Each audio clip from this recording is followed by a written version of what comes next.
you talked a lot about how you've worked with brands, and you've been really quite progressive in the way that you've done that. Yeah.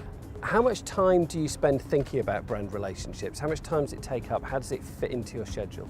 Do you know what, as far as how does it fit into my schedule, it just depends about how things are presented or when ideas come up. It's not something I consider when I'm writing music or when I'm working in general. It's just if someone starts a conversation and then it takes up time, then it becomes, are we going to do this? If we do, how does it work? And I prefer anything I do with brands to be collaborative.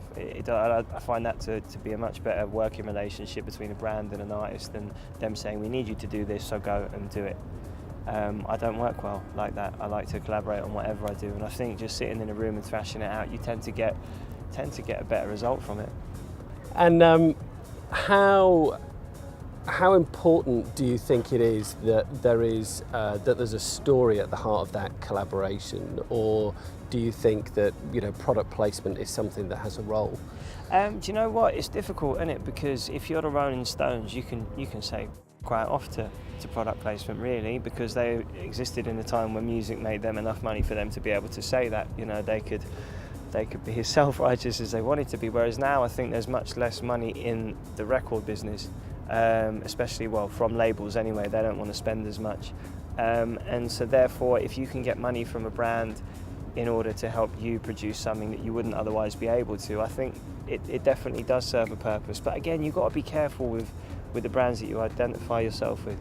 At the heart of all of this is the audience, right? The Yeah. fans, and they're the people who really drive it forward. Yeah. What do you think they think about kind of placement and brand relationships? It really depends on whether it fits or not. Like I said in the talk earlier, never underestimate your audience, because they're not thick and they see right through things.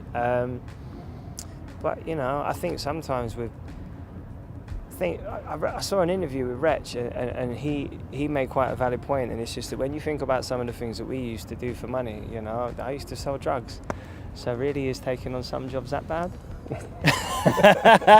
I think he put it in a pretty good context. And so lastly, a little bit of future gazing. You said when we were talking earlier on that, quite rightly, things are massively different now than they were 7 or 8 years ago. Yeah. Where do you think we'll be in another 5 or 10 years with brand relationships and music?